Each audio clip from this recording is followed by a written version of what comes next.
Everyone, this is me Sadia है और मैं आपके लिए लेकर आई हूँ एक और रीडिंग जो कि होगी उन लोगों के लिए जो जानना चाह रहे हैं कि आपके पर्सन आपके बारे में राइट नाउ क्या सोच रहे हैं, क्या फील कर रहे हैं। तो ये रीडिंग डेफिनेटली आपके लिए है। इस रीडिंग में हम आपके पर्सन के मैसेजेस भी इंक्लूड करेंगे, सो स्टिक अराउंड। और रीडिंग शुरू करने से पहले रिमाइंड करवा दूँ कि ये एक जनरल रीडिंग है। अगर आपको पर्सनलाइज रीडिंग लेनी है तो रीच आउट कर सकते हो।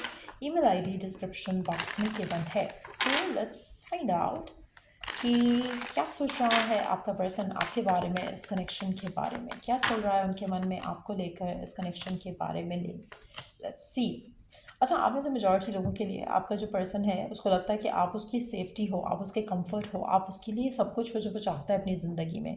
हैविंग सेड दैट, कहीं ना कहीं इस कनेक्शन को राइट नाउ जैसे नज़र लगी है, जैसे रुकावटें आ रही हैं, जैसे ब्लॉकेजेस आ रहे हैं। आपका पर्सन काफ़ी होपफुल है कि इवेंचुअली वो इस कनेक्शन को वर्क कर सकेगा। जो भी सिचुएशन है वो डिवाइन के ऊपर छोड़ रहा है। कहीं ना कहीं आप दोनों के दरम्यान में कुछ डिफ़िकल्ट टाइम्स जो हैं वो अनएक्सपेक्टेड आए हैं। जैसे अगर फॉर इंस्टेंस अगर आपका रिश्ता भी पक्का हो चुका हुआ था तो कहीं ना कहीं कुछ ब्लॉक हो गया होगा। अगर कुछ और सब कुछ स्मूथ चल रहा था, कहीं ना कुछ रुकावट जो है आ रही है आपकी लाइफ में। लेकिन आपके पर्सन इस कनेक्शन को लेकर आगे चलना चाहते हैं, आपकी तरफ एक्शन लेना चाहते हैं, वो आपको खोना नहीं चाहते।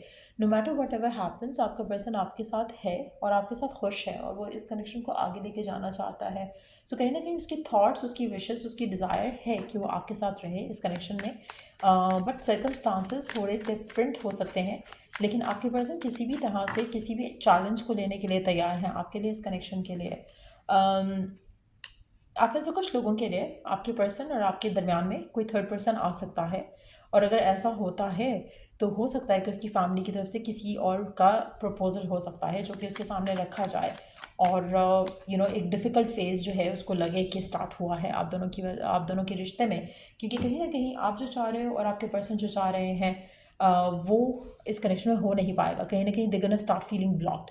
स्पेशली अगर फैमिली का प्रेशर रहेगा तो वो एक डिफ़िकल्ट सिचुएशन बन जाएगी आप दोनों के लिए डील करने के लिए।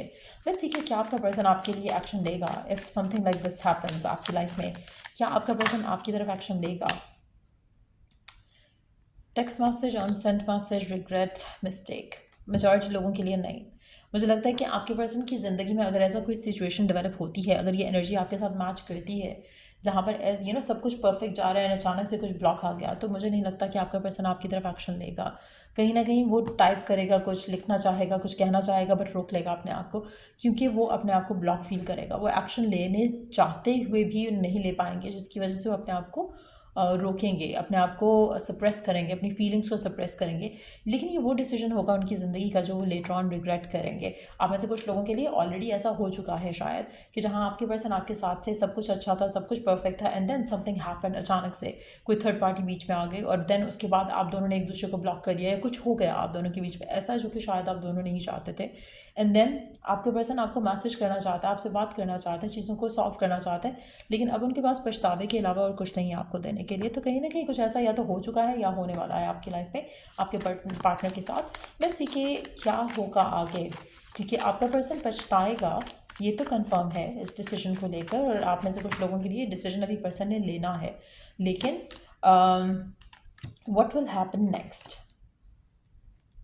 अच्छा, आप में से मेजॉरिटी लोगों के लिए अगर आपका पर्सन आपको छोड़ के किसी और के साथ जाता है, ये आपके पास वापस आएगा आपके साथ फिर से। आपका जो इसके साथ जो कनेक्शन है, वो जो स्पार्क है, जो पैशन है, जो एक्साइटमेंट है, जो मैग्नेटिक एक कनेक्शन है, उसको रिवाइव करेगा। सो आप में से कुछ लोगों के लिए आपको एक चीज़ का ध्यान रखना है कि अगर ये पर्सन आपकी तरफ वापस आता है तो दो रीज़न से आएगा। एक रीज़न ये कि ये कामिक कनेक्शन में जाएगा और फिर आपके पास वापस आ जाएगा सॉरी करते हुए। दूसरा ये भी रीज़न हो सकता है कि वहाँ से कुछ बात ना बने और देन ये फिर आपके पास आ जाए। दोनों सिचुएशन में पर्सन आपके पास वापस ज़रूर आएगा। एक सिचुएशन में ये होगा कि ये उस थर्ड पार्टी के साथ या तो आगे बढ़ेगा या थर्ड पार्टी को चूज़ करेगा। दूसरा सिचुएशन ये होगी कि थर्ड पार्टी इसको छोड़ेगी और ये फिर आपके पास वापस आ जाएगा। ईदर वे मुझे लगता है कि आपके लिए बहुत टफ डिसीजन होगा कि आपको इस इंसान को फिर से चांस देना है या नहीं, क्योंकि कहीं ना कहीं आपको डाउट रहेगा, ट्रस्ट नहीं कर पाओगे आप इस इंसान के ऊपर। और कहीं ना कहीं आपको फियर ज़रूर रहेगा कि what if something like this happens again, तो क्या ये पर्सन आपके लिए स्टैंड लेगा, इस कनेक्शन के लिए स्टैंड लेगा या नहीं। तो कहीं ना कहीं मुझे लग रहा है कि मेजॉरिटी लोगों के लिए अगर आप दोनों के दरम्यान में कुछ ब्लॉक आता है वो टेम्परेरी होगा, क्योंकि इस इंसान का किसी और के साथ जो पैचअप है वो या सिचुएशन है वो नहीं वर्क करेगी। ये पर्सन आपके पास वापस आएगा, सिंगल ही वापस आएगा मेजॉरिटी लोगों के लिए। अगर किसी के साथ मूव ऑन भी करता है तो डाइवोर्स लेके आपके पास वापस आएगा, लेकिन ये ट्रस्टवर्दी नहीं होगा मेजॉरिटी लोगों के लिए। आप उस पेन को भुला भी नहीं सकोगे जो पेन इसने आपको दी, जिसकी वजह से मुझे नहीं लगता कि आपका कनेक्शन आगे जा सकेगा। सो अगर ऑलरेडी ऐसा हो चुका है तो भी, और अगर आने वाले दिनों में ऐसा होना भी है तो भी, मुझे लग रहा है कि आप में से मेजॉरिटी लोगों के लिए ये पर्सन आपको चीट कर रहा है, करेगा, और फिर उसके बाद वापस आने की कोशिश करेगा आपके पास। लेकिन आप में से मेजॉरिटी लोगों के लिए मुझे लग रहा है कि बाय द टाइम कि ये पर्सन आपके पास आएगा, you would prefer peace over them. आपको अपनी ज़िंदगी में पीस चाहिए होगा, आपको अपनी ज़िंदगी में सुकून चाहिए होगा, आपको अपनी ज़िंदगी में ये आना जाना नहीं चाहिए होगा, आपको अपनी ज़िंदगी में एक ऐसा पर्सन नहीं चाहिए होगा by the time they come back जहाँ पर आपको ये फियर हो कि कोई आपको चीट कर रहा है, आपको ये फियर हो कि कहीं वो फिर से किसी और से बात तो नहीं कर रहे। तो कहीं ना कहीं ऐसी कोई सिचुएशन रहेगी। मुझे लगता है कि आपके साथ जो उनका कनेक्शन था वो बहुत स्ट्रांग था, स्पेशल था, लेकिन देन जब उनके ऊपर प्रेशर आया फैमिली का या किसी ऐसी सिचुएशन का, तो उन्होंने आपको छोड़ दिया एंड देन वो आपके पास वापस आएंगे। सो मेजॉरिटी लोगों के लिए अगर आप ऑलरेडी इस इंसान के साथ हो, कुछ ऐसा होने वाला है आपकी लाइफ में और आपके पार्टनर जानते हैं, कहीं ना कहीं वो आपको हिंट भी दे रहे हो सकते हैं कि शायद उनकी पेरेंट्स कुछ कोई पार्टनर देख रहे हैं या समथिंग लाइक दैट। हो सकता है एंगेजमेंट तक बात चली जाए, लेकिन वहाँ से जब कुछ नहीं होगा वापस आपके पास ही आएंगे। और फिर मुझे लगता है कि आप में से मेजॉरिटी लोगों के लिए आप इस इंसान को सिर्फ तभी चांस दोगे जब आप एक कामिक कनेक्शन में जाना चाह रहे हो और आप एक कामिक कनेक्शन से लर्न करके फिर निकलोगे। लेकिन मेजॉरिटी लोगों के लिए आपका कनेक्शन इस इंसान के साथ आगे नहीं जाएगा, और ये वो चीज़ है या वो रियलाइजेशन है, जितना जल्दी हो जाएगा उतना जल्दी आप अपने आप को इस टॉक्सिक कनेक्शन से निकाल पाओगे। आप में से काफ़ी सारे लोग मुझे लगता है कि इस पर्सन के इंतज़ार में हैं ऑलरेडी, और काफ़ी सारे लोग अपने आप को इस पर्सन के इंतज़ार में रखेंगे कि कब ये अपनी सिचुएशन से निकल कर आपकी तरफ एक्शन ले, या कब अपने आपको जो है आपके पास लेकर आए, ताकि आपको जो क्लोजर चाहिए या आपको जो सुकून चाहिए कि हाँ ये पर्सन आपके पास वापस आया था, वो अब मिल जाए आपको। और मेजॉरिटी लोगों को वो सुकून मिल जाएगा। आपकी जो पेन है, आपकी जो सफरिंग है, वो सफरिंग आप इसको वापस दोगे जब ये पर्सन आपके पास आएगा। सो मेजॉरिटी लोगों के लिए you are in a karmic connection. जो भी स्पेसिफिक समवन है जिसके बारे में आप सोच रहे हो, जिसके साथ आपको लगता है कि ही और शी इज़ द वन, ये पर्सन आपका कामिक पर्सन है। और आप में से मेजॉरिटी लोगों के लिए ये पर्सन भी किसी कामिक कनेक्शन में जाएगा before they come back to you. लेकिन आपका इसके साथ जो फ्यूचर है वो मैं नहीं देख रही हूँ। सो मेजॉरिटी लोगों के लिए आप दोनों का relationship is meant to end. Majority लोगों के लिए आप इस पर्सन के ऊपर अपना पीस चूज़ करोगे और आगे बढ़ना चूज़ करोगे।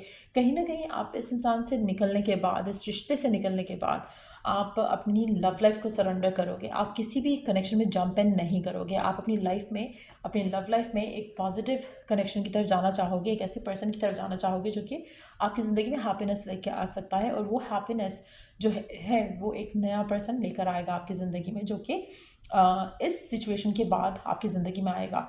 सो मेजॉरिटी लोगों के लिए दिस कनेक्शन, जो इसके बारे में भी आप ये रीडिंग देख रहे हो, ये कनेक्शन ख़त्म हो जाएगा मेजॉरिटी लोगों के लिए। सो या ये है सिचुएशन आपके पर्सन के साथ आपकी। लेट्स सी कि मैसेजेस क्या हैं आपके पर्सन के आपके लिए। मैसेजेस क्या हैं आपके पर्सन के आपके लिए, क्या कहना चाहता है आपका पर्सन आपसे। I promise I will marry you and only you. आपका पर्सन आपसे कहना चाहता है कि मैं प्रॉमिस करता हूँ कि मैं शादी सिर्फ तुमसे ही करूँगा या करूँगी। Financial differences that we have will be an issue, my family won't approve. तो कहीं ना कहीं इसकी फैमिली शायद आपके रिश्ते को अप्रूव नहीं कर रही फाइनेंशियल डिफरेंसेस की वजह से। I love the way you love me, it feels so right. आपका पर्सन आपसे कहना चाहता है कि उसको बहुत पसंद है जिस तरह से आप उसको चाहते हो, उस तरह से प्यार करते हो। I can now feel what I made you go through. कहीं ना कहीं जो इसके साथ होगा वो इसको ऐसा ही लगेगा कि अब वो आपकी सिचुएशन को अंडरस्टैंड कर सकेगा, लेकिन ईदर वे अब उस चीज़ का फ़ायदा नहीं होगा मेजॉरिटी लोगों के लिए। Once this connection is over, it's over. और अगर ये पर्सन आपके पास वापस आता है माफ़ी के लिए या रिकन्सिलिएशन के लिए, तो मेजॉरिटी लोग आप इसको चांस नहीं दोगे। आप में से बहुत कम लोग होंगे जो इसको चांस देंगे, और वो भी लेटर ऑन रिग्रेट करेंगे अपने डिसीजन के ऊपर, क्योंकि ये पर्सन रिलायबल नहीं है। सो या ये थी रीडिंग आप लोगों की। अगर आपको इस रीडिंग से हेल्प मिला हो, गाइडेंस मिली हो, तो लाइक शेयर सब्सक्राइब जरूर करो। Till I do the next reading आप लोगों के लिए टेक केयर, बाय।